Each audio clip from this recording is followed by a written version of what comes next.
One day I'm gonna be everything I wanna be. I don't let it get the most of me. One day I'm gonna be free. I wanna be everything I'm gonna be. My future right in front of me. One day I'm gonna be free. I wanna be free. Then let me be free. From the depths of darkness, a voice emerges. A host with a fire burning in his soul.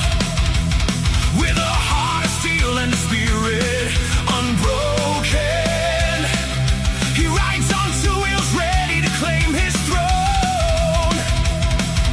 Amidst the chaos and the thunderous roar, insane wheels rise as a force to be reckoned with. Fueled by the power that only metal can bestow. He takes his stand, refusing to submit. Insane wheels hear his battle cry. A metal mayhem that will never die. With engines roaring, he paves his way. A legend in the making, day by day.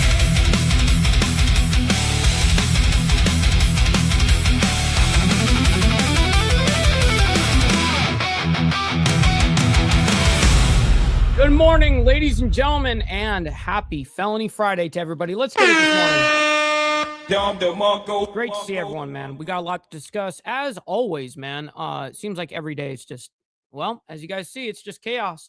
All right, so Iran strikes ships in the Strait of Hormuz, as well as Ukraine offers Black Sea truce, as well as USS Lincoln trouble. We're going to be discussing what's happening with that. And watching some crews swap out a little bit. Okay, so let's go ahead and give you guys the chronological timeline of what we're going to be discussing this morning. First, we're going to be talking about California earthquake. There was a 3.8 magnitude quake that strikes up there in Northern California. That happened yesterday, by the way. We have a few stories that are obviously from yesterday. That's how we always kind of do it, is the lead up to current time today, right? To current time.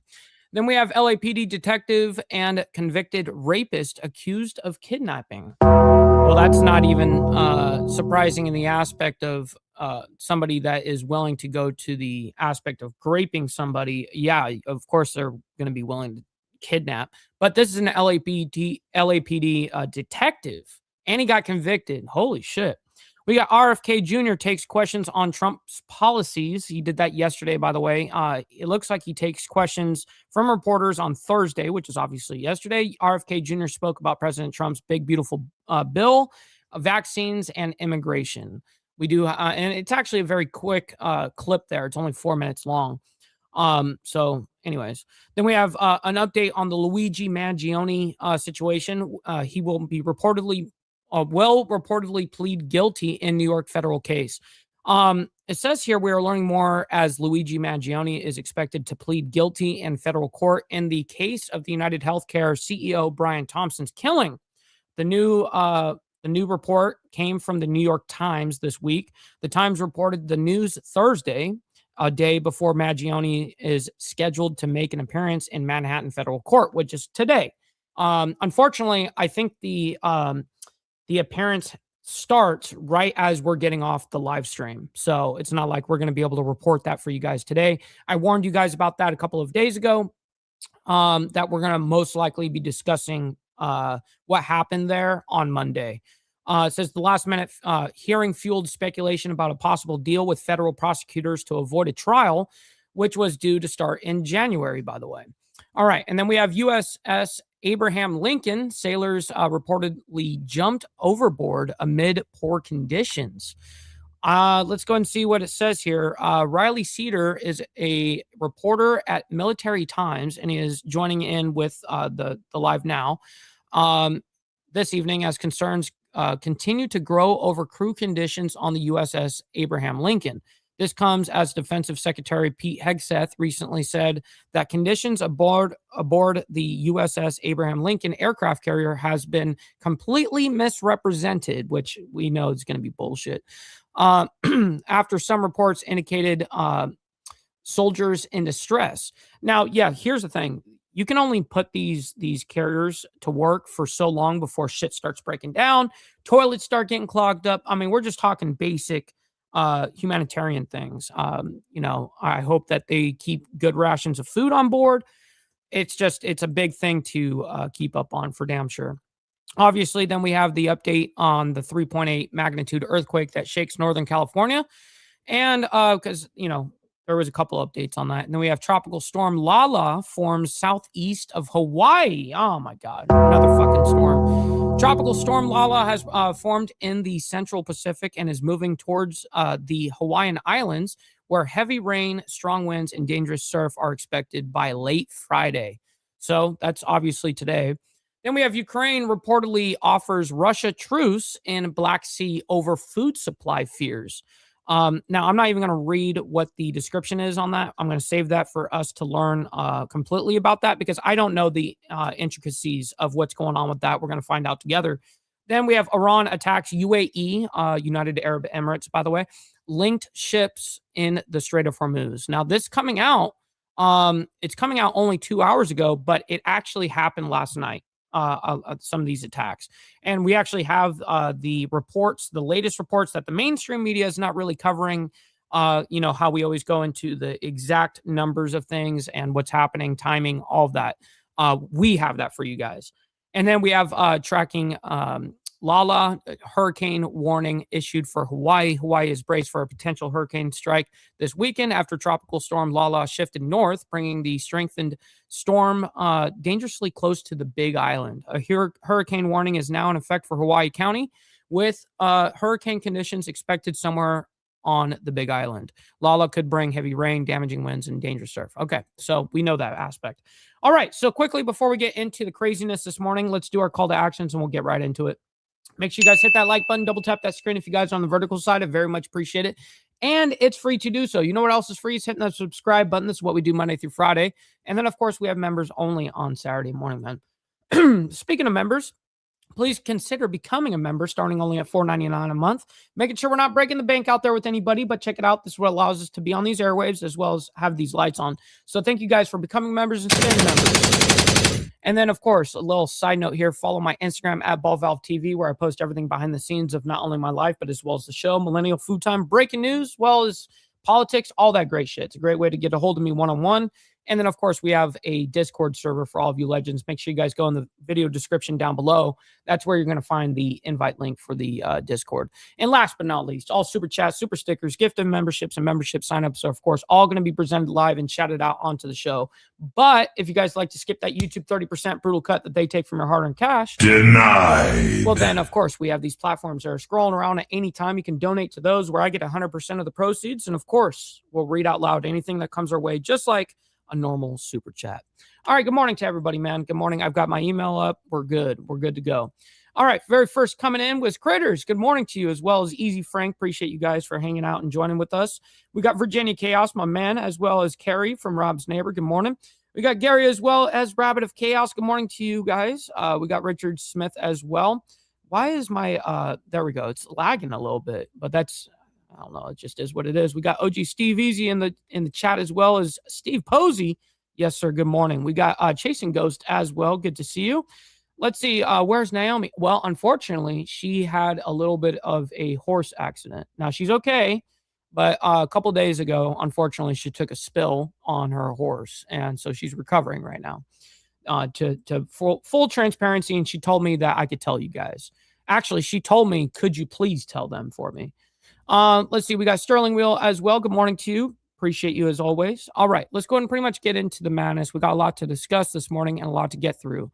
So we're going to go ahead and start off with this California earthquake that happened yesterday, this 3.8 magnitude I did want to share this with you as we are following a little bit of breaking news after a 4.1 magnitude earthquake What's up, struck near TNT? San Francisco, California, just moments ago. These are just some images there from that area. And for more on this, I do want to bring in Garcia with our Fox 2 San Francisco team. And Garcia, you actually felt the earthquake inside your own building. Well, yeah, I mean, earthquakes, yeah, they work like that. I mean, especially in California, you're going to feel it. Now, they had it happen up there in Northern California. I obviously was born and raised in SoCal, Southern California. And we dealt with earthquakes all the time where we'd be in the house and all of a sudden shit just start rocking. Yeah, shit sucks. Let's see. We got 2-4 as well. Good morning, saying hi, Mike from Alberta. Shout out to Canada, by the way. We got Motobomb Virginia saying morning all. Yes, it's all going good here. And yes, damn horses are as dangerous as Harleys. Absolutely. Actually, I would say horses are even more dangerous in the aspect that they can act on their own. They can act and react on their own. And they're a flight animal, man. So anyways. Absolutely. So we're sort of right in the middle of a very busy morning newscast here at KTVU Fox 2 in the San Francisco Bay Area. I was here with the team at Fox Local San Francisco. We were sort of doing our big planning for the day so we can do sort of the local version of what you guys get to do all day long there at Live Now. And it was our producer, Megan, who first kind of looked up with that panic look in her eye. She goes, you guys, it's an earthquake. And then Carlos, another producer, and I thought, yeah, it is. Carlos and I grew up here in the Bay Area, no stranger to earthquakes. And so just to break it down, a 4.1, according to the U.S. Yeah, but you guys are geeking about something that is not a big deal. I mean, it's still a decently sized earthquake, but it's not like buildings are falling down. It's not like anybody got hurt. But GS is considered a light earthquake. It is just edged into that category because of the 4.1. If it was anything, a 3.9 or below would be considered minor. USG. Right. And later on, they were calling it a 4.1 originally, but it was actually a 3.8. Yes, says something along the lines of a 4.1. You'd see noticeable indoor shaking, some rattling of doors and windows, generally no structural damage. And what? Shit, what's up, Broad Reality? My man, John, appreciate you for hanging out. That's what we felt here in the Fox 2 newsroom. We all sort of looked around. It felt quick because by the time we'd all sort of verbally confirmed that we were feeling an earthquake, it was over. Sometimes here in the Bay Area, and even if yeah, there's times, man, one thing I don't miss about California, there'd be times where you would just stop in place, whatever you're doing, and just be like, is that an earthquake? No, it's not an earthquake. And then all of a sudden you'd be like, is that an earthquake? Shit, we just went through an earthquake. You know what I mean? Like, that's how that shit goes. Anyways, we're going to move on from this. It's not the end of the world, man. That's the way California works. Anyways, LAPD detective and convicted rapist accused of kidnapping. What is going on with this shit? Says former LAPD detective and convicted rapist accused of kidnapping for robbery. What is going on with this? Let's go and figure out what is happening. Holy shit, man. Announcing the filing of felony charges arising from an incident in 1994 in the community of Thousand Oaks. In 1994, before I was even born.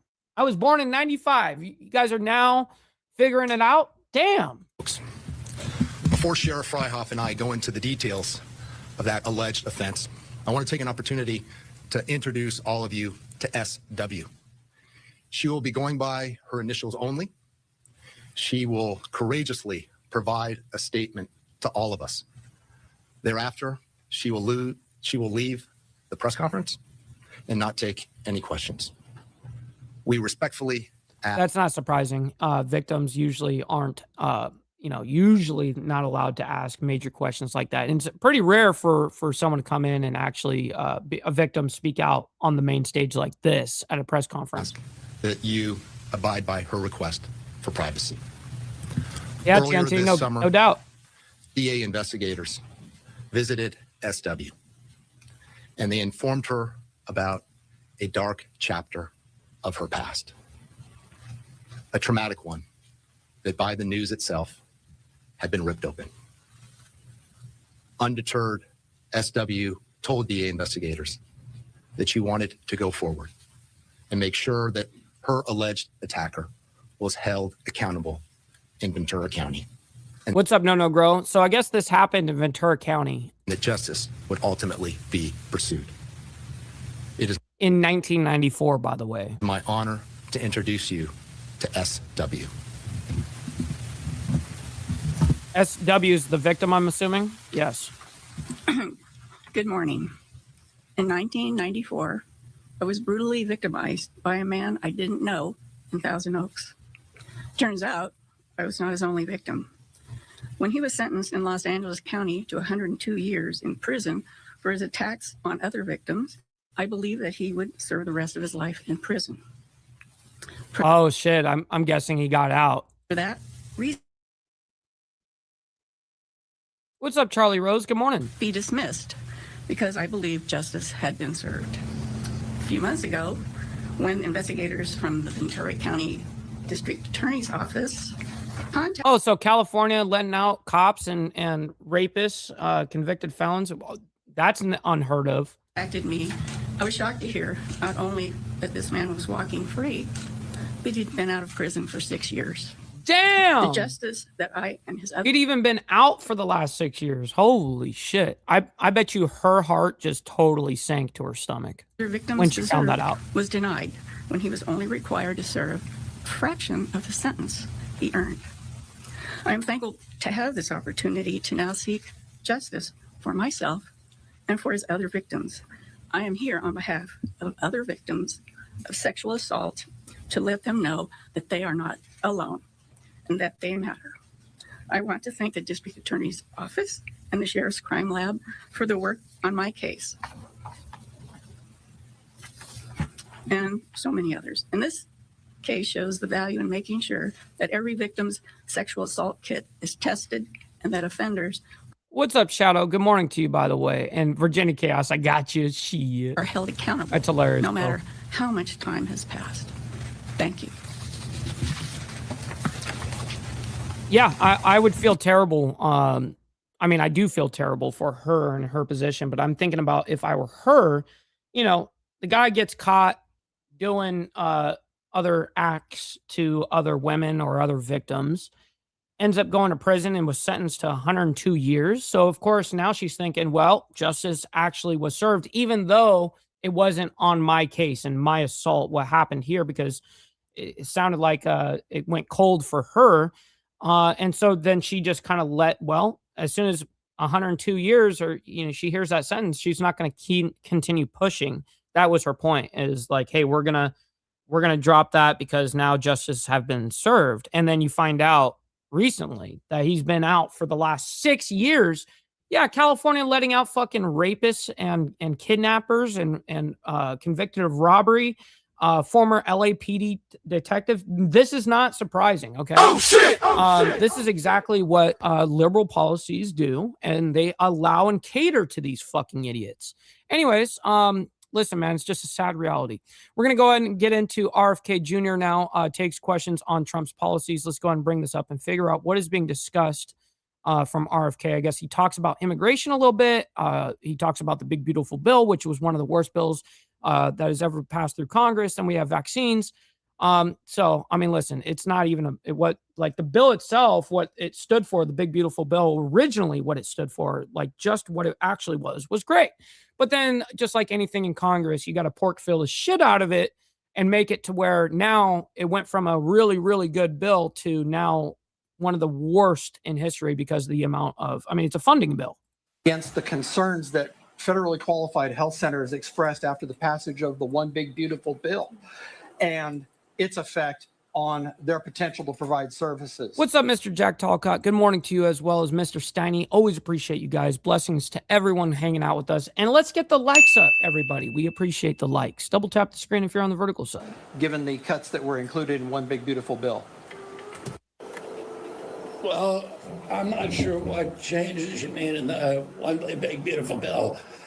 You know, there's talk about cuts to Medicaid, which I hear a lot about in California, but there were no. Oh, shit. Virginia Chaos coming in with the 2 spot saying, just say no to raping. I agree, by the way. Thank you for the $2, the 2 spot. Very much appreciate your contribution. No cuts to Medicaid in the One Big Beautiful Bill. In fact, the Congressional Budget Office. Well, I've said it many and many of times, Steve Easy. Both sides want free shit. One is just more gay about it. That's really how it is. Which an independent bipartisan agency found that under the One Big Beautiful Bill, Medicaid will be increased by 47% by 2030. And there are enrollees being cut from Medicaid, but there are people who are not entitled to Medicaid. There are people who are either undocumented aliens. It's illegal for them to get Medicaid. There are people who... I'm going to speed him up a little bit. And he's almost all... This is a very, very short little clip, by the way. It's only 4 minutes long. We're already a minute in. I'm going to speed him up a little bit. And don't worry, we don't have to deal with his voice for too long. I have $1 million homes, and it's illegal for them to get it. There are people who are being enrolled in Medicaid in multiple states. This is in the universe, in the constellation of the federal budget, $100 million. Easy, Frank. I got you, homie. Why are you gay?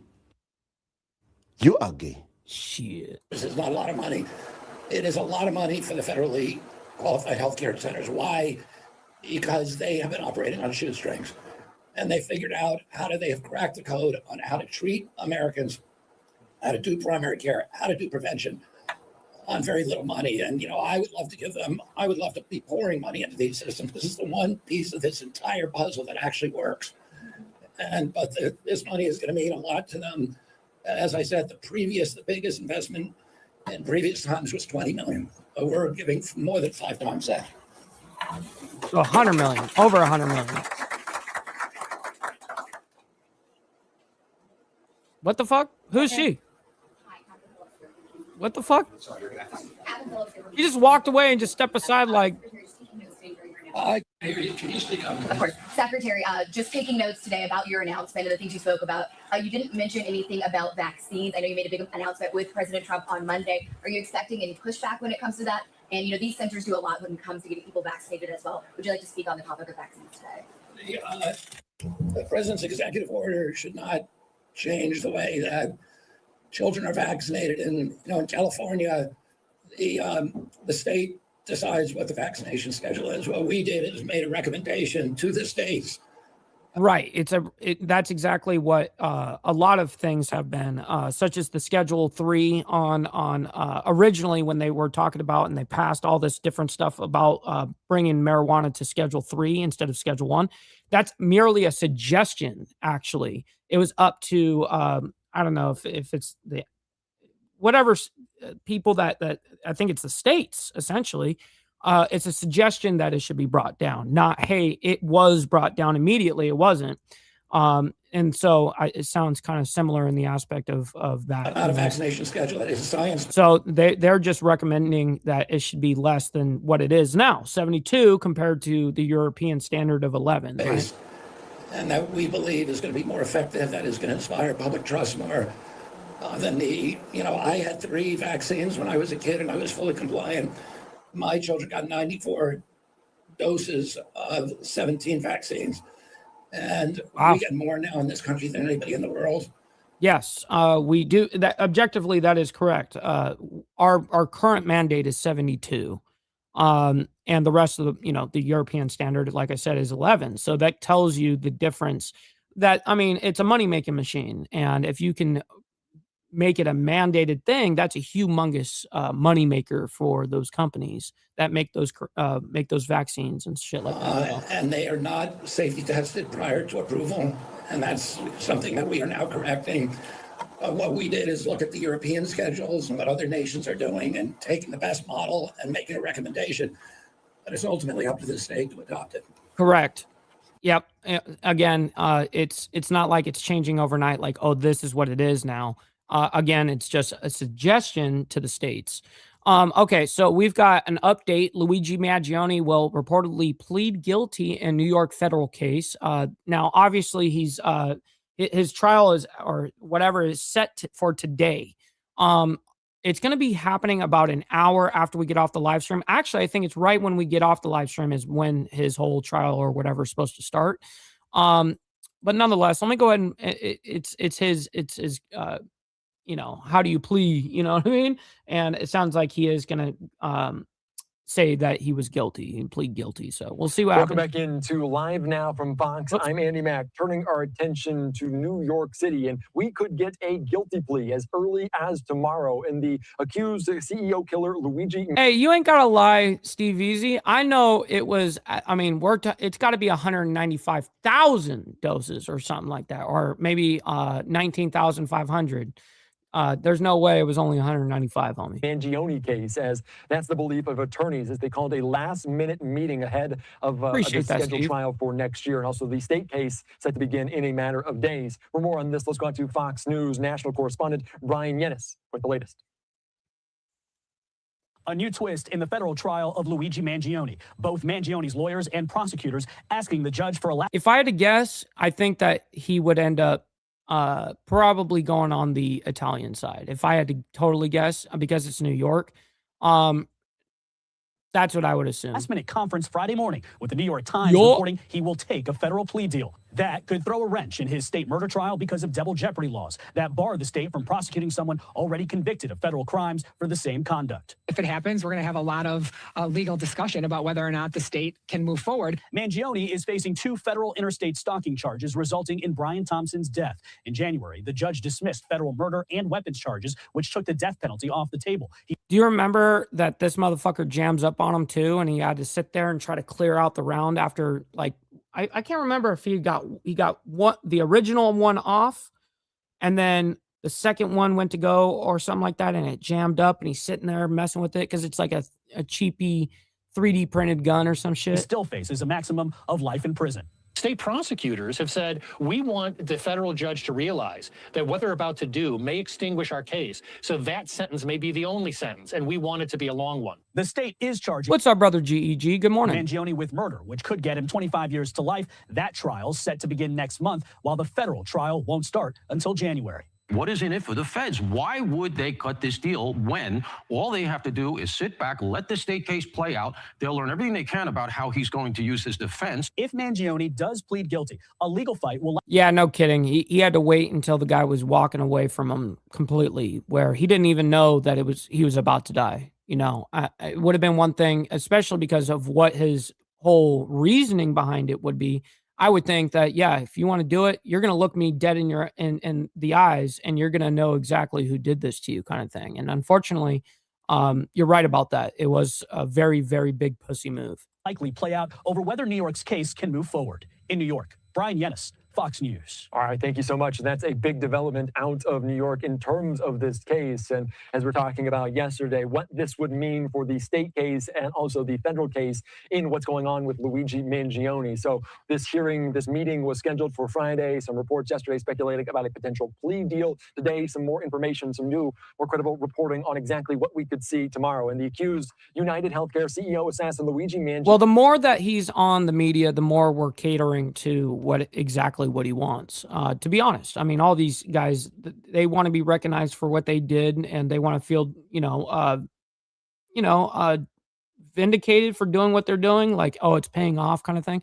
All right, I don't know who this Michael Ruiz is, but let's see. There's an update on this. I want to hear what it is. Reporting coming in from our Fox News digital team. Michael Ruiz talking about a senior Justice Department source telling Fox News that there's no deal between the DOJ and Luigi Mangione. However, he could still plead guilty. That open plea, which would be for today. That's this morning is supposed to be happening into the afternoon. Nima was talking about in court tomorrow without a deal. There's also a strategic reason to do so. Paul Morrow saying, first of all, he gets to serve his time in federal prison where conditions are better. He's hoping that the New York State double jeopardy law will knock out the state case now, and all he ever has is the federal case. But that is no guarantee. Manhattan prosecutors back in July, when conversations about a plea deal, asked the federal judge not to accept the deal if it would defeat a just outcome in the state prosecution. The state is, at the time, asserted... Yo, brother Pitbull from across the pond over there in the UK. Always appreciate you. Hopefully you're enjoying your morning as well. Primary jurisdiction, arguing that Mangione was arrested on New York charges first before there was a federal case. So it's certainly a big gamble from the defense of Luigi Mangione trying. Yeah, they're going to try everything they can to, I mean, we'll see what happens there. But we'll see. It's going to be pretty hard for him to say not guilty on that. So anyways, we got USS Abraham Lincoln sailors reportedly jump overboard amid poor conditions. Man, and I totally believe it, by the way. When these aircraft carriers are out there doing what they do, it only can operate for so long before things start, just general maintenance, whether it be the toilets. I mean, there's all sorts of things, whether it's the food, doesn't matter. Just everything kind of over the period of time is going to get worse conditions. Unfortunately, that's just the way it works. So it sounds like people are actually jumping overboard for whatever reason. We'll figure out right now. All right, Andy Mack, you're on live now from Fox. Let's turn our attention right now to the Middle East. More developments as the U.S. and Iran remain at an impasse. Good morning, Jamie, by the way. Hopefully you're enjoying your felony Friday. For negotiations over ending the conflict between the two. What's up, Hardwire? You too. Reopening the Strait of Hormuz. Despite the stalemate, tens of thousands of U.S. service members remain deployed in the Middle East. But there are new concerning reports of deteriorating morale amongst troops. For more on this, let's go out to Rebecca Castor with the latest. U.S. forces in the Middle East remain on high alert, ready to return to combat operations against Iran should President Trump give the order. At some point, maybe they'll do something and then they get blown away. But right now, we're in a very good position. But sailors aboard the USS Abraham Lincoln aircraft carrier are reportedly not in a good position. At a town hall with Navy leadership last week, some family members expressed concerns the Lincoln's prolonged deployment. And you got to remember, it's not like a normal ship where you've got anywhere from 18 to maybe even 30 people as crew. You got 5,000 people on an aircraft carrier, and not all of them are sailors like that. A lot of you actually even have normal civilians on board that are working on there as well. It's just a lot of people, man, and it's brutal. It is affecting sailors. I wouldn't want to do it. Mental health, and there are reports some have even tried to jump overboard. Oh shit, Brother Pitbull coming in with the YouTube membership, by the way. Very much appreciated. Let's go. Let's fucking go, my man. Welcome back in to the members, man. Listen, make sure you join in with us tomorrow morning. Speaking of members, we're going to be doing our members only tomorrow morning. We do it every Saturday morning at 10 a.m. Central Standard Time. If you guys are newly into the subscriptions, or you got gifted a member or whatever, make sure you join up tomorrow. It's a good time.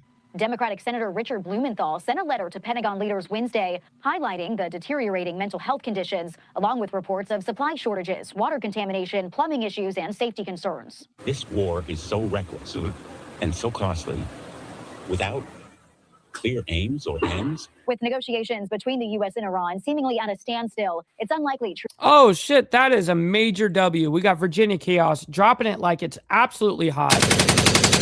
Let's go, dude. Very much appreciate that. And then, of course, Pitbull as well gifting out. Not only did he sign up for himself, but he also gave one out as well. So I very much appreciate that. Virginia Chaos, thank you for the massive donation there. That goes a long way. If you guys got these memberships, man, I encourage you to hang out with us tomorrow morning. It's going to be a good time. We don't discuss any of this crazy shit. We actually have a good time. I promise that. So troops will be recalled from the Middle East anytime soon. Right now, both sides are claiming control over the Strait of Hormuz, and some military analysts believe it will take a return to combat to break Iran's grip on the critical waterway. If we hammer these guys the way we know we can, then they're on their knees for sure. And the sooner we do that, we declare victory. In regards to the USS Lincoln, Arizona Democrat Ruben Gallego is calling for a bipartisan Senate delegation to visit the aircraft carrier and inspect conditions. Yes, in that'd Washington, be great. Rebecca Castor, Fox News. All right, thank you so much for that. And some military families and lawmakers, as you heard, elevating some of those concerns over morale. And we should be doing everything we absolutely can to be making sure that those our equipment is always in top-notch condition, even during warfare. That we're watching things get maintained and conditions being kept the same always. But unfortunately, that's not real life. So when this stuff starts happening, I agree that inspection should happen. Mental health as sailors abroad on the USS Abraham Lincoln potentially jumping overboard, according to reports. And we do want to talk about that more here on Live Now from Fox, as they have been deployed even beyond the beginning of Operation Epic Fury. Some 250 days at sea, the USS Abraham Lincoln has been, according to the Military Times. Multiple sailors aboard the USS Abraham Lincoln, they've attempted to go overboard as the carrier's deployment stretches into its 9 months, as Lincoln's roughly 5,000 sailors and Marines remain on deployment that began back in November of 2025. Let's be joined right now here by Riley Cedar of the... And real quick before we bring him on, yes, just like Steve Easy says, double tap that screen, give a like for Mike. That's a fact, Jack. Let's get the likes up, everybody. You don't have to like all the craziness that's happening, but you guys can help me help you. You know what I mean? So very much appreciate it. Military times. Riley, thank you so much for joining us. And when you hear that report that multiple sailors trying to jump overboard, you obviously striking concern about it. What more can you tell us about what's going on, the morale on the USS Abraham Lincoln? Yeah, I mean, thanks for having me, first of all. I mean, my amazing colleague, Natalie Oliverio, spoke to the wife of a sailor who's currently on the USS Abraham Lincoln, who attempted to jump overboard. She also spoke to the sailor, the wife of another sailor aboard the Lincoln, who said he'd also witnessed another sailor attempt to jump. So, by the way, this guy is from the Military Times. Okay, so overboard. He is an interesting character, I can tell you already. Just the look alone, interesting. That sailor was intercepted by crew members before they could jump. But, you know, this is an extended deployment for the Lincoln. Like you said, it's over 250 days. And that's over 200 days. Yeah, that's stretching yourself thin with those kind of things. You have to swap out these aircraft carriers. You need to be able to do that so that you can actually maintain your equipment. Your conditions can be brought back up. All of these things. Between port calls, the first port call was in December in Guam, and the last. The biggest worry in warfare on a aircraft carrier in general is exhaustion. Actually, that's, you know, we got to make sure that these guys are relieved properly, and we got to make sure they're getting enough rest. All sorts of shit. Was in July in Oman. That's over 200 days between port calls. That might actually be a record. I reached out to the Navy for confirmation, but that's just a lot of time that you're seeing sailors not see land. And, you know, we don't know specifically what's going on. We don't know the reason. We don't know that specifically. But regardless, sailors have been out there a long time, and there's definitely concern about the mental health, the mental stress, especially when they're dealing with nonstop combat operations. Yes, absolutely. I agree with Riley. Feel for those families of service members, of sailors out there spending so much time in a major conflict in the Middle East. What more can you tell us about what those military families said? What do they want the military, the Navy to do about it? Yeah, definitely. Well, last week, families did speak with Acting Navy Secretary Hung Kao, and it was a contentious, spirited meeting where they did, in fact, express a lot of concerns over the well-being of their families. That included mental health, that included potential food and water shortages, subpar mail service, you know, exhausting work days. See, and that's exactly what I all those things we already explained right here. It's facts, even down to the food. Absolutely. And they raised a lot of these concerns. The Navy is obviously listening to them, but right now, you know, these families are just worried about their family members. You know, my colleague Natalie also spoke to the children of two service members, and they said they're having trouble connecting with their parents, and that when they do finally get a hold of their parents, they're worried, they're down. You know, again, this has just been a long deployment, but it's just unclear right now, you know, what's coming down the pike. You know, they're out there, they're still out there, and there's just, you know, the Navy's going to remain tight-lipped about ongoing operations. Of course, families are concerned, and they're not going to really pay too much of attention on the mainstream side about allegations like this. They always try their damnedest to kind of not they're tight-lipped, you know, on stuff like that. So we got a report here. It says the Navy says the USS Lincoln is operating in a, quote, a highly contested environment, and since supplies were quote, disrupted by combat actions, leadership prioritized mission-critical supplies. First food, then hygiene items, then mail. But in April, the CNO called such reports, quote, false. Oh, shit. All right, so let's go ahead and skip ahead here and see if we get any other. We do. There's going to be lots of them, actually, it looks like. Notice talking about a concern. This coming out from Notice. Concerns about the conditions aboard the USS Abraham Lincoln mounted after families described service members' attempts to jump overboard. Now, Senator Richard Blumenthal is demanding answers, and good on demanding answers on things like this. Absolutely. Then we have Richard Blumenthal puts out a post. It says the Trump administration must explain what they are doing to support sailors on the USS Abraham Lincoln who have been continuously at sea for nearly 7 months. Widespread reports of supply shortages, plumbing issues, like what I was saying, being able to flush toilets, your shower's not getting backed up, all sorts of shit. Plumbing issues, deteriorating mental health, of course, that's the biggest, and more demand immediate attention. And it looks like he actually has the United States Senate letterhead up at the top. And so this was sent, obviously, to, it looks like Pete Hegseth, or yes, it is. That's where it was headed to. So let's see what else we can get out of this report. Acting Secretary of the Navy, Hung Kao. Last week in San Diego, I spent time on the waterfront with the fleet as they continued to train and prepare to deploy. From surface and aviation crews to our special operators, the focus is clear. It is the dedication of our people and their daily grind that drives our warfighting readiness, ensuring we are all ready to execute any mission wherever our nation calls. Okay, let's go ahead and see what else they bring up here. If there's any more big posts, reports. Let's see. This one's coming out from Pete Hegseth. The USS Abraham Lincoln has held the line for the country, and they've done a fantastic job. So that looks like one of his replies on the whole thing.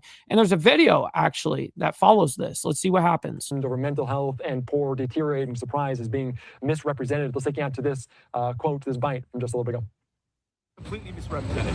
Listen, we make sure that every ship, every crew, every captain has... He said completely misrepresented. Everything we can provide them at every single moment. Some deployments are longer than others, and I have more respect and gratitude for those sailors than anybody.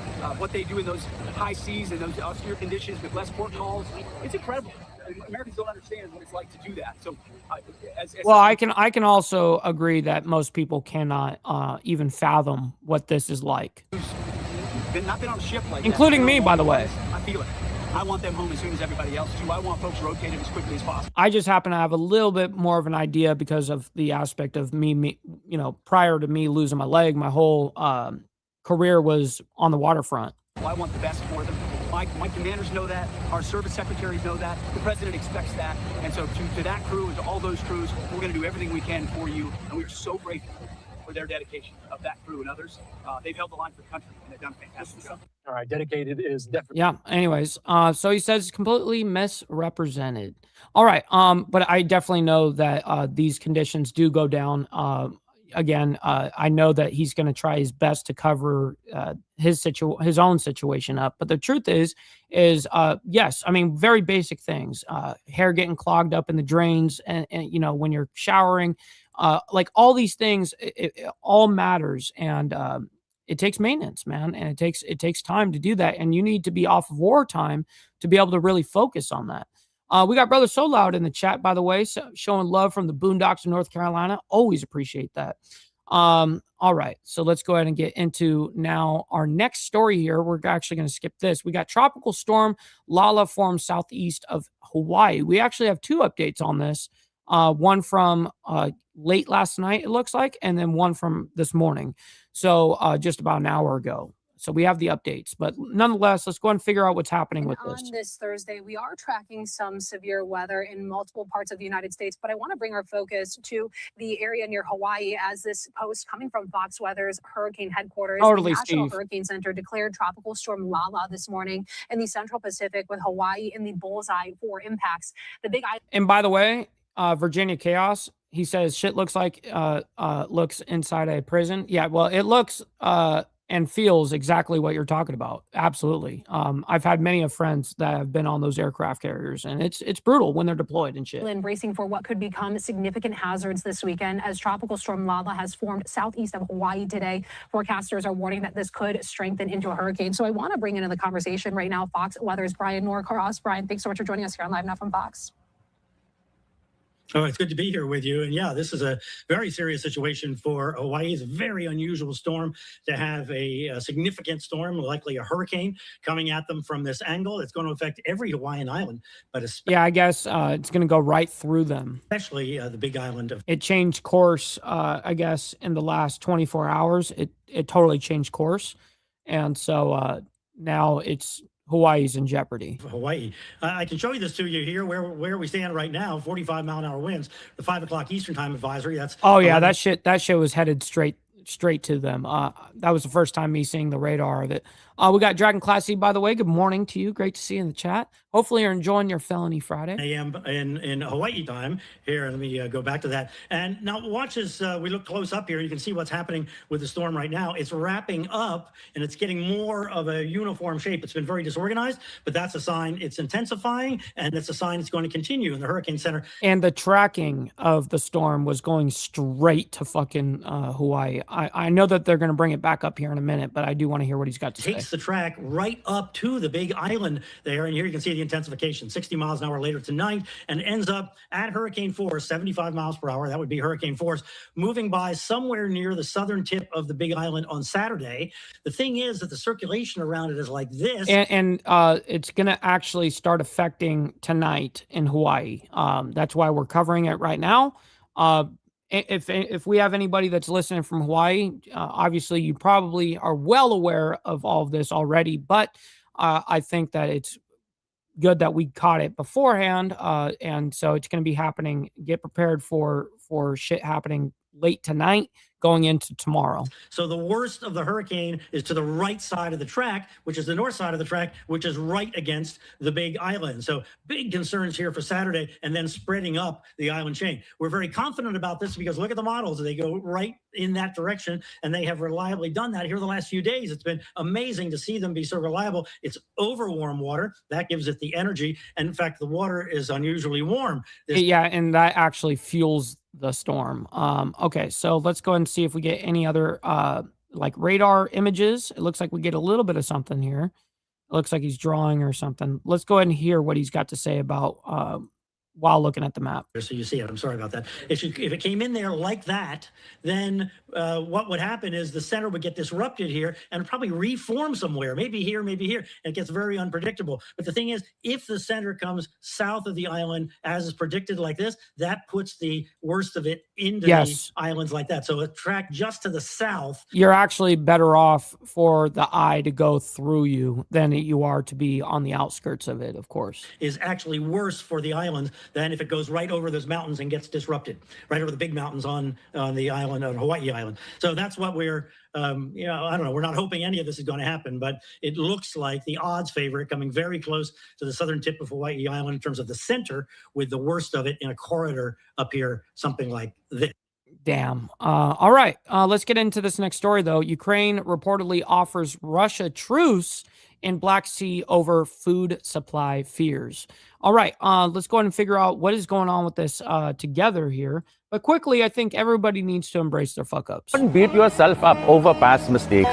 You are going to fuck up again in the future, quite possibly in a most spectacular fashion. Why worry about yesterday's fuck-ups when you have tomorrow's fuck-ups to look forward to? You are a fuck-up, and fucking up is part of your growth process. Embrace the process. We shall always embrace the process. Here at Insane Wheels, of course we do. All right, let's go ahead and bring up this story now, and let's figure out what's happening together. Okay, you're watching live now. I'm Austin Westfall. Let's bring in retired Marine Intelligence Officer, National Security Analyst, and the host of the Strat podcast, Hal Kemper. He's here with me to discuss the latest on the Russia-Ukraine war. Hal, a lot of headlines that have been making it across the news wires and across our plate in recent days. I want to start with Poland. A Russian plan to kill a Ukrainian citizen, a Ukrainian-American citizen in Warsaw was thwarted by Poland before it could be carried out. That's according to Polish Prime Minister Donald Tusk. Interesting. I didn't know that. Tusk said it was the first time that someone on the order of Russia had sought to attack a U.S. citizen on the territory of another NATO country. Hal, when you saw a headline like this come across, what was your immediate reaction? Well, my reaction was obviously I was very sorry to see something like that come out. But the big thing was this reinforces something that all the European leaders have been saying for some time, particularly in Poland, particularly in Germany. They've been talking about this increase in hybrid warfare, these what we call gray zone activities. And we saw that thing, a week and a half ago, where a drone. Shit, I will give you that sandwich right after we get the top off on this. Just luckily didn't cause a major catastrophic event at a German airport. It was a hovering drone that a bus driver literally got out, and from what I'm told, he kicked it as it was hovering off the ground, and it crashed. And fortunately, it didn't explode. But that was clearly, everyone's looking at that saying, clearly tied to Russia. We have seen Russia do covert activities, assassinations, usually of defectors that have gone to the West. But we've seen this before. And but this is the first time we've seen them do something that takes to this order. They're going after a U.S. citizen. Yeah, he was Ukrainian, naturalized citizen, American citizen, but he's a U.S. citizen. And they were planning an assassination attempt or planning assassination. Right. This is that ramping up, and it shows a little bit about the desperation that Putin's feeling that he would even consider something like this as an operation. And one wonders what would be the retaliation, what would be the Well, and that's exactly what he's getting at is like if he had to do that, he trust me, Putin knows that there's going to be retaliation for acts like that being carried out. Now, luckily, it didn't actually happen, but there was a plot to make sure that it did happen. So, yeah, that is a valid point that Hal brings the up. U.S. reaction to it. And maybe he thinks the U.S. reaction would not be so great, so he could possibly get away with it. Maybe he thinks this would deter other Ukrainian Americans from speaking out about what's going on. Whatever the convoluted math is in Putin's head, it definitely escalates things. Yeah, no doubt. Something that's worth tracking, certainly. Especially, I'll be looking for more from Prime Minister Tusk. He was the one that made that announcement. Let's talk about the Black Sea. It's been in the news as of late. Reuters is saying this is the big conversation right here, right now, this morning. Ukraine has sent Russia an offer suggesting that they both halt attacks on civilian targets in the Black Sea after mounting strikes on vessels and ports there raised fears over global food supplies. Reuters says the offer to suspend attacks. What's up, sick bastard? My man, good morning. Happy Felony Friday. Was transmitted by Kyiv via a third party, and Ukraine was still waiting for a response at last check. Hal, you and I have talked about... Oh, shit, my man coming, Virginia Chaos on the Cash App, my man. Thank you very much. He sends in a 20 spot. Holy shit. He says, end of a long week. Here's some beer and sandwich money. Yo! Beer and sandwich money is all I could ask for, man. I very much appreciate it. Man, motherfuckers talk all the shit they want.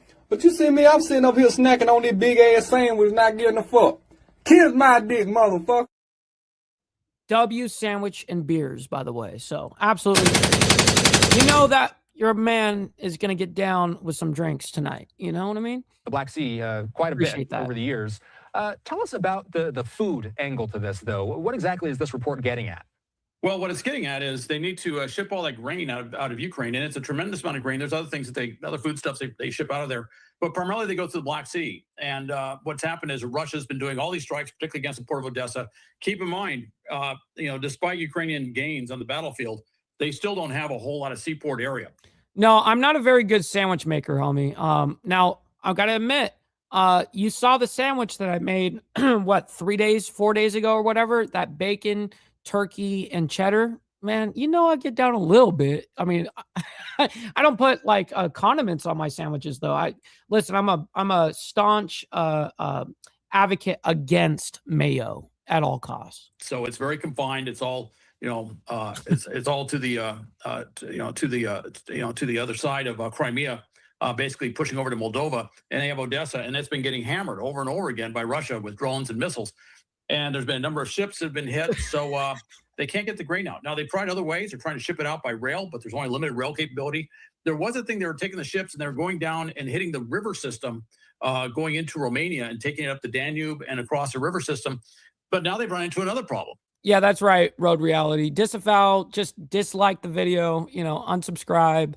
Absolutely. Which is, it's a very dry summer. It's a very hot summer in Europe, and a lot of the rivers have dried up. It's kind of famous. It's been in the news. They've seen sunken ships have suddenly risen from the depths. But with that said, they can't get those big barges full of grain all the way across Europe. So there's a real problem getting that grain out of there. At the same time, I would mention, and we've talked about this.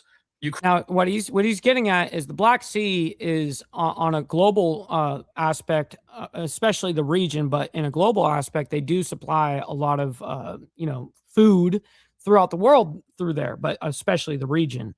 And that's what he's getting at. Grain has been hitting Russian tankers and hitting all sorts of Russian ships in the Sea of Azov. What's up, Mr. Wildcard? Good morning. They've been hitting ports and other ships along the Black Sea. So Ukraine's going into this with a very, pardon the expression, strong hand or strong cards.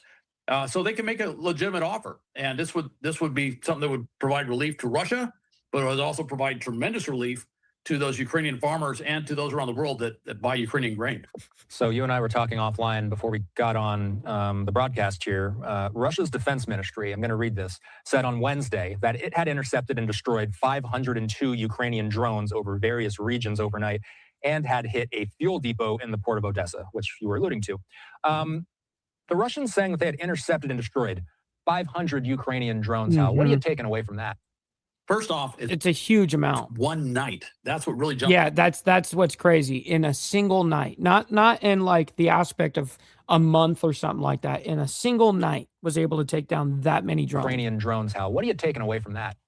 First off, it's one night. That's what really jumps out to me, Austin. I'll tell you, I looked at that headline. I said, first, this is a Russian saying they shot that down.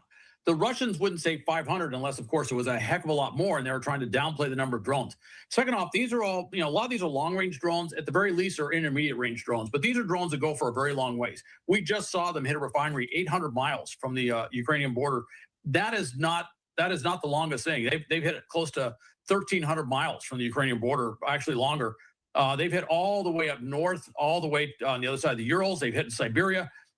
The thing with this, what this says is, not only do they have, we've said that many of times, Steve, and I know that you know that. But it's definitely interesting watching the landscape of modern warfare, how it's turned into everything drone related, and war is changing with technology and availability of supplies, and it's just it's crazy. It's crazy because I think of it as pretty pussy, actually, because you're able to fly a drone from inside of an office, you know what I mean, and kill somebody, and you didn't even have to actually go out there and face a threat, So anyways, capability, but they have the capacity. They got mass.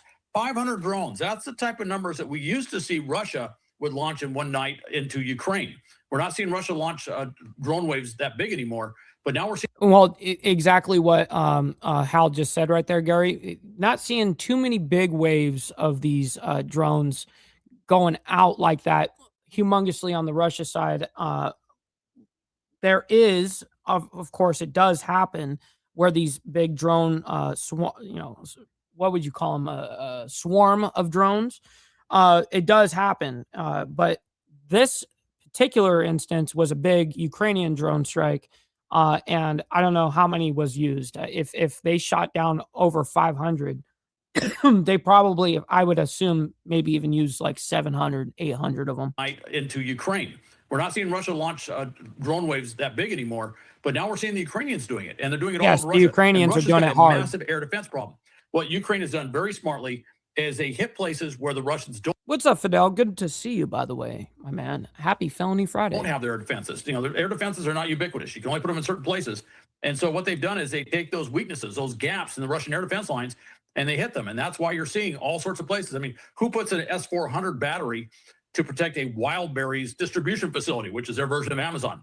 Nobody. But the Russians are using it for logistics, and the Ukrainians are hitting Wildberries, having tremendous economic and psychological impact on the Russians, along with a direct impact on Russian logistics. So there's some very smart targeting going on, but there's a tremendous amount of targeting going on with a lot of Ukrainian drones, and it just gives you a sense of how many drones the Ukrainians are building and fielding on any given day. Yes, and we are watching those numbers from the Ukrainian side go up for damn sure on the amount of drones that they are using. All right, we're going to go ahead and move on into the actual main story. We always highlight one main story, and we put it on the thumbnail, Hormuz attack. As you guys can see on the title, Iran strikes ships in Hormuz. So let's go ahead and get into this report, but then I actually have, after the report for you guys, from whatever they say on Live Now, I have the numbers written out for you guys, so I'll read out that after the report. So anyways, for some reason, I thought I was sharing it, but I'm not. Let me go ahead and bring this up. Here we go. All right, and as we approach the top of the hour here, my name is Josh Breslow, and the time is 6:57 on the East Coast and 3:57 on the West Coast. You can see right there on the right-hand side of your screen a live look over the Strait of Hormuz at this hour, and of course, we do have to get to the latest here on the U.S.-Iran conflict. I'm going to pop this up on your screen to give you a look as Bahrain is condemning a, quote, Iranian terrorist attack in the Strait of Hormuz on 2 ships linked to the United Arab Emirates. This right here from Iran International. Now, all of this was coming out this morning, but just so everyone's clear, though all of this was breaking this morning, this actually happened last night. This happened yesterday evening. And I have those stats for you, the timeline as well. English, as they say, Bahrain condemned an Iranian attack on 2 tankers belonging to the United Arab Emirates ADNOC as they crossed the strait, calling it a serious threat to regional security and maritime navigation. Bahrain's foreign ministry today describing the incident as a, quote, Iranian terrorist attack, and said it violated international law and rules governing freedom of navigation.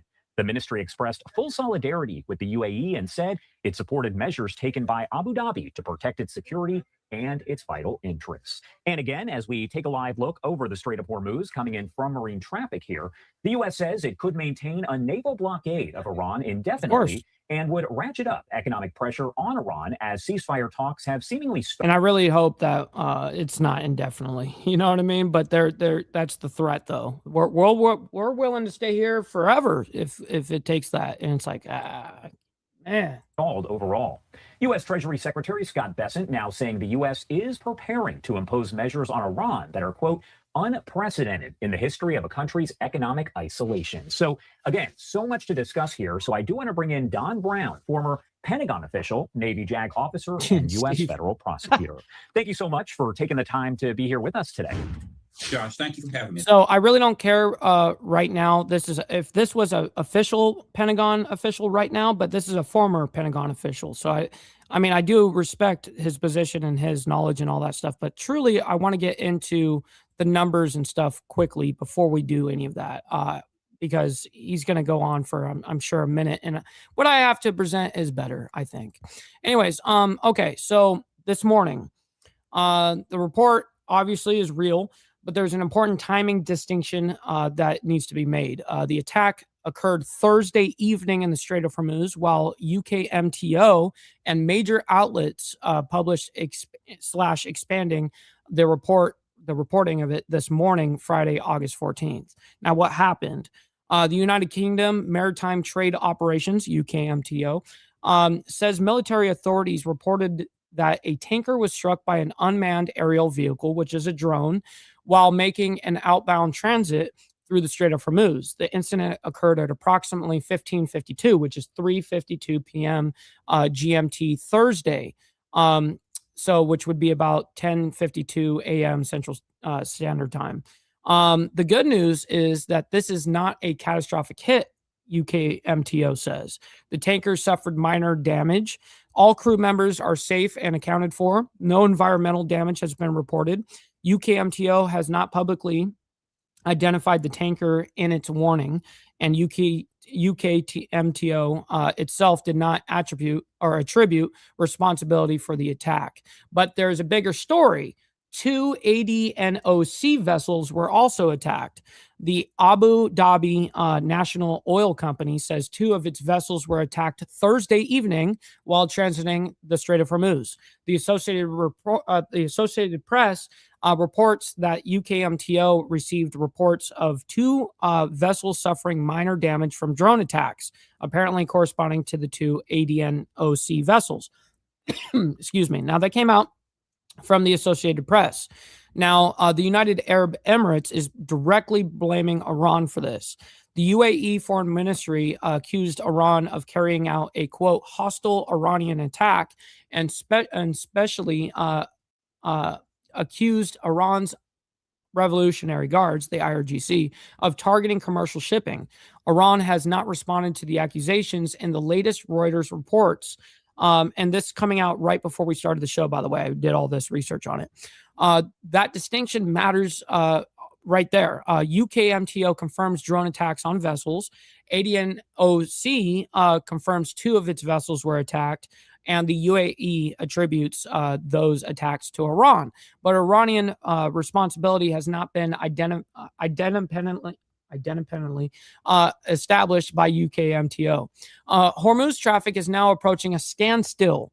Okay, so Reuters reports this morning that shipping through the Strait of Hormuz has, quote, ground to a near still, a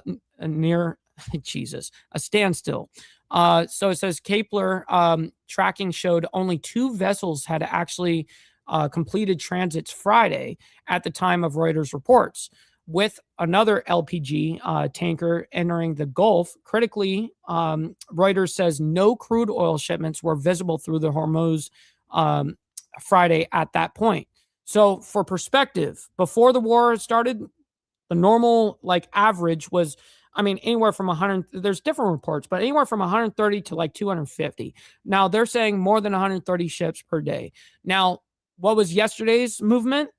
Trump was saying that we control the strait and everything's kind of open, right? Well, Thursday's transits were 9 vessels. So compare that to 130 on, on a minimum side before the war. Now we're seeing 9 vessels. We saw for the past couple of weeks, actually the last month or so, actually maybe 3 weeks. Nonetheless, we've been seeing about 20 ships go in and out of the strait, being kind of escorted, doing what the original Operation Freedom was, which is where we go into the strait with our warships and then we actually escort them out. But because we have total control over the skies right now on their side of the blockade, meaning the IRGC side, the IRGC is not able to really enforce their blockade aside from drones and from missiles from mainland. They're not really able to use their mosquito fleet. Their mosquito fleet is kind of unusable right now because as soon as they come out, they're targeted and blown up. So anyways, so it says Friday so far, only a handful with just 2 completed transits in Reuters' last count is how many ships have moved today. Some ships may be moving with their AIS transponder switched off, which of course that is happening. So the tracking data isn't necessarily exhaustive, which is coming out from Reuters. Why this attack matters. This isn't occurring in isolation. The UAE says this is the second attack involving ADNOC vessels in less than a week. Iran's Revolutionary Guards have previously threatened vessels associated with Tehran's adversaries or vessels that Iran says that are not complying with its directives. So at the same time, the United States says it can maintain its naval blockade on Iran indefinitely, while Iran is refusing to fully reopen the Strait of Hormuz until it demands, including sanctions relief and release of frozen assets, are met. An Iranian parliamentary committee also approved a plan Thursday that would prohibit transit by U.S., Israeli, and other designated hostile assets and equipment. So anyways, I just wanted to get that off real quick. And now this morning, we have the latest update on the whole tracking the hurricane that's going on. So quickly, we got Steve Easy coming in with the dollar dues for overtime. Very much appreciate that. Sends in 2 spot. Oops, that was the wrong button. And get the likes up. Appreciate you guys. And thank you very much for the OT pay. Absolutely. We got Virginia Chaos letting everyone know it is overtime. All right, let's go ahead and get into this quickly, and we will make sure. Here on Live Now from Fox, we continue to track everything related to Lala. Now, of course, this is over in the Pacific. I want to pop this up on your screen coming in from Fox Weather, and it gives you a look at the track of Tropical Storm Lala. Now, of course, we know that Hawaii is expected to be heavily impacted by this. I want to bring in Katie Byrne. She is live for us over there right now. She is following all of the latest on the ground. And Katie, I know this is going to be huge. Hawaii on alert there as the storm is approaching. Josh, it's a pretty rare situation for Hawaii, and here it's getting closer to 4 o'clock in the morning. So a little earlier, a lot of people still sleeping, but once they wake up, today is really the last day they have to really prepare for these impacts. We already have hurricane warnings south of us on the Big Island, which are actually the first warnings to be issued on Hawaii since 2020. So it's been a long time. The Big Island is expected to feel those first impacts, and Lala appears to be slowing down with conditions expected to peak there on Saturday. Yeah, I guess it's all happening right now, huh, Gary? I wonder if it's on my side yet that they show it. Yes, they do show it. I have it for you guys. All right, good call out, by the way, Gary. Thank you for that. I have it for you guys. So we're going to go into a little bit more overtime. But real quick, let's get over this report because Hawaii is in danger for tonight and tomorrow on for Oahu, sure. We're in Honolulu. The worst weather for us is likely closer to Sunday. But according to the National Weather Service, we could see rain measured in feet, flooding, mudslides, and hurricane-force wind gusts, all possible in parts of the state. A direct hurricane hit here in Hawaii. It's rare, happening just 3 times in the last 77 years. So locals say they're hoping Lala loses steam. Yeah, Hawaii is definitely had a rough year. It's great that it doesn't, be too bad. So nobody gets hurt.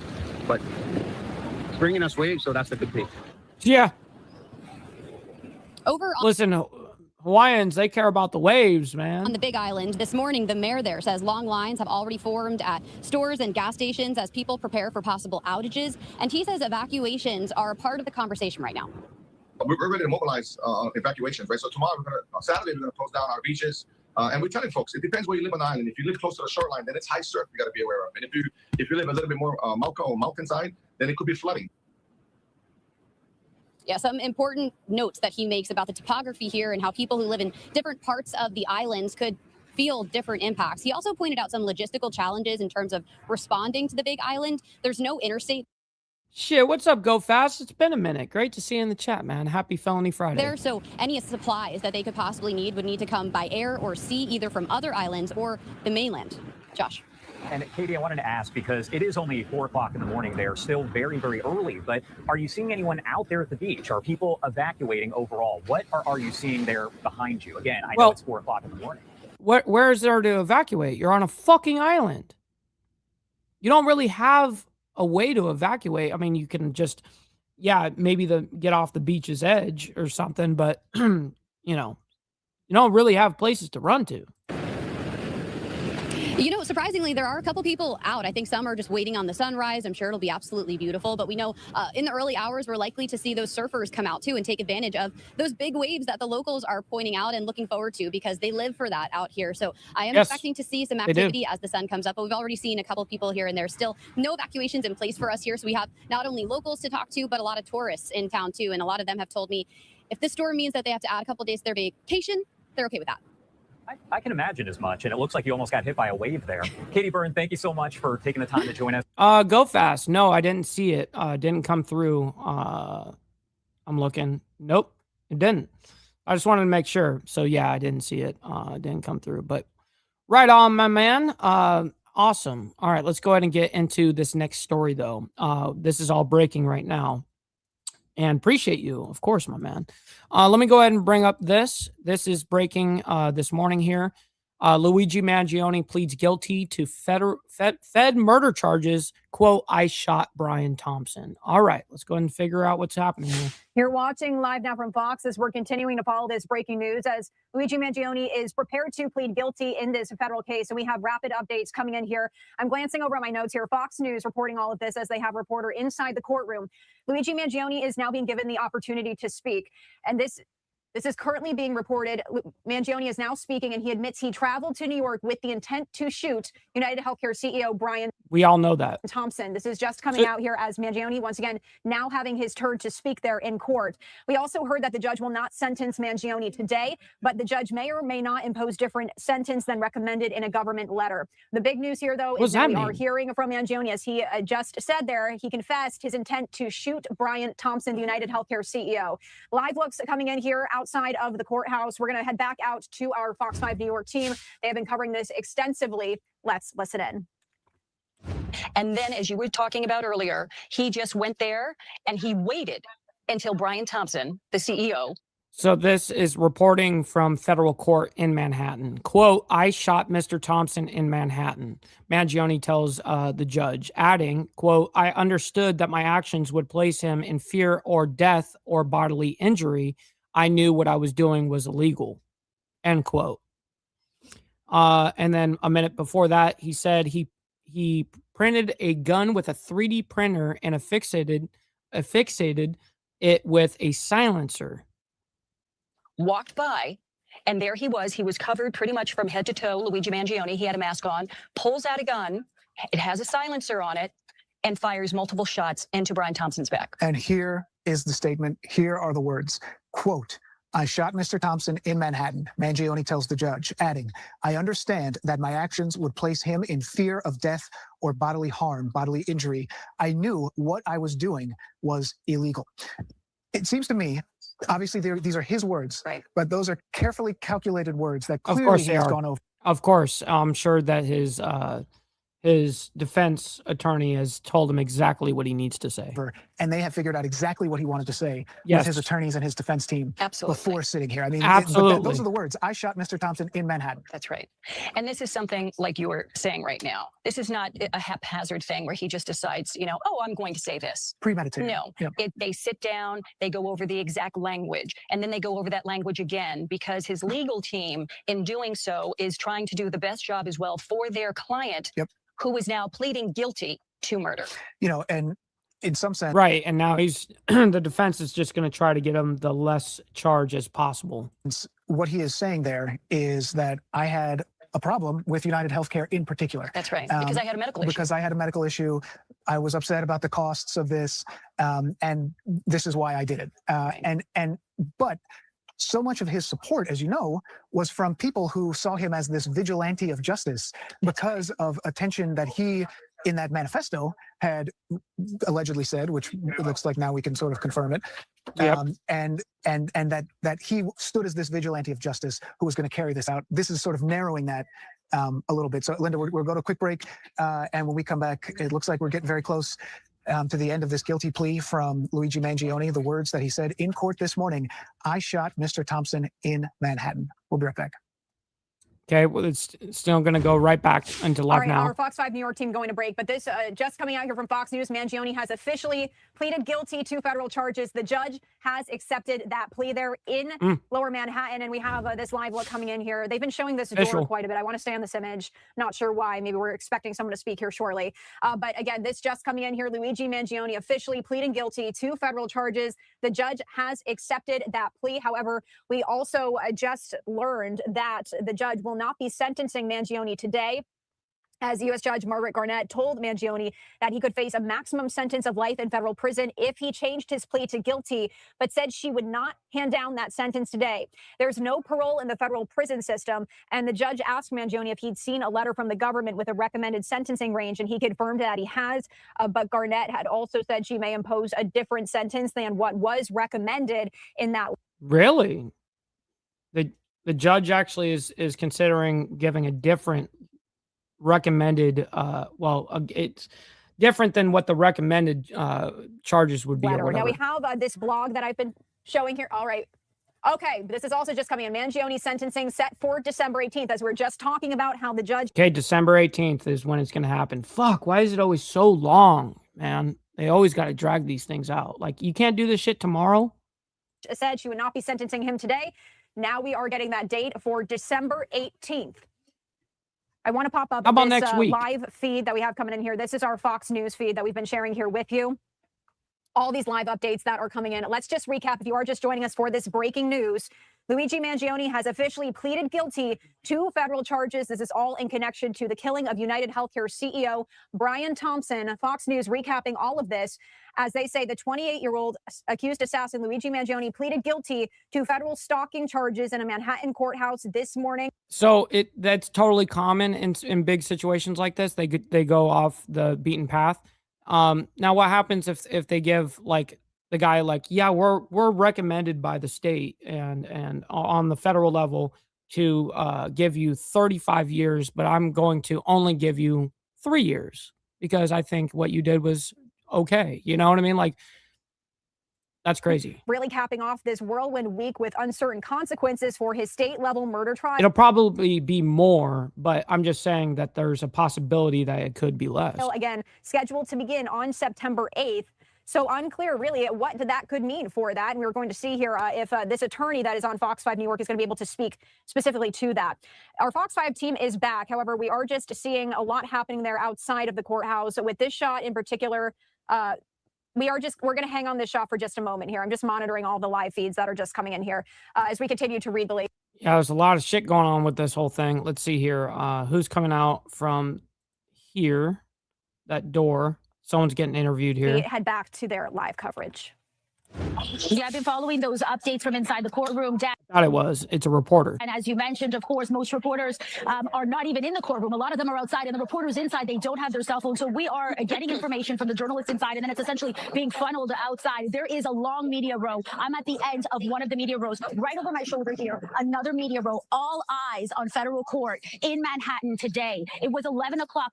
Yeah, I haven't heard any of those charges yet, though. I've been waiting for them to particularly use the word stalking, but I haven't heard that yet. Let me see if I read anything here. It says Luigi Mangione has officially pleaded guilty to federal murder charges in the killing of United Healthcare CEO Brian Thompson. Mangione was charged with 2 federal stalking counts, there it is, and faces a maximum penalty of life in prison.